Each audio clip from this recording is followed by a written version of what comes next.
भारतीय वैदिक परंपरा, संस्कार और नियमों में आस्था के साथ ही गहन विज्ञान छिपा है।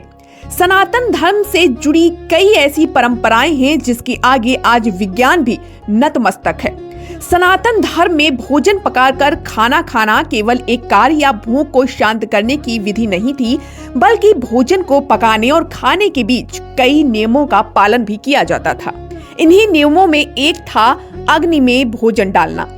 आपने देखा होगा कि यज्ञ इत्यादि के दौरान हवन कुंड की अग्नि में भोजन का अंश समर्पित किया जाता है। लेकिन पुराने समय में लोग सिर्फ यज्ञ में ही नहीं बल्कि घरों में बनने वाले भोजन का भी थोड़ा अंश सबसे पहले अग्नि में चढ़ाते थे।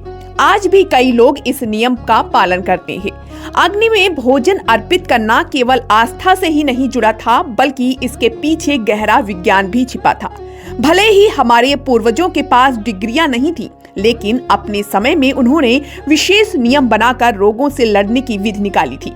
स्वस्थ रहने के लिए हमारे पूर्वजों ने सुपाच्य भोजन, शुद्ध आहार, सदाचरण, योग, बेहतर दिनचर्या और स्वस्थ मन पर हमेशा बल दिया। आइए जानते हैं भारतीय संस्कृति में भोजन ग्रहण करने से पहले उसे अग्नि में चढ़ाने की परंपरा कैसे और क्यों बनी। अग्नि में भोजन अर्पित करने के कई कारण हैं। एक कारण ये है कि भोजन के कुछ अंश को अग्नि में समर्पित कर हम ईश्वर के प्रति श्रद्धा भाव प्रकट करते हैं। इसके साथ ही प्राचीन समय में अग्नि में दिया गया पहला कौर शरीर की सबसे बड़ी सुरक्षा थी। वैदिक परंपरा में भोजन को सबसे पहले अग्नि में आहुति देना केवल धार्मिक परंपरा या आस्था से नहीं जुड़ा था, बल्कि इससे शारीरिक सुरक्षा भी जुड़ी थी। कहा जाता था कि जो भोजन अग्नि को स्वीकार नहीं होता उसे मानव शरीर के लिए उपयुक्त नहीं माना जाता था।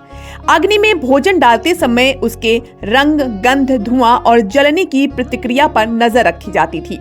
आज आधुनिक समय में हर चीज की टेस्टिंग के लिए कई साधन मौजूद हैं, लेकिन पुराने समय में हमारे पूर्वज फूड टेस्टिंग के लिए अग्नि में भोजन डालने की प्रक्रिया का पालन करते थे। यदि अग्नि में डाले गए भोजन पर असामान्य गंध या काला धुआं होता था तो ऐसे भोजन को दूषित या खाने के लिए अनुपयोगी माना जाता था। भोजन को लेकर बनी ये वैदिक व्यवस्थाएं हमें इस बात का संदेश देती हैं कि भोजन का संबंध सिर्फ स्वाद से नहीं बल्कि ऊर्जा से भी है।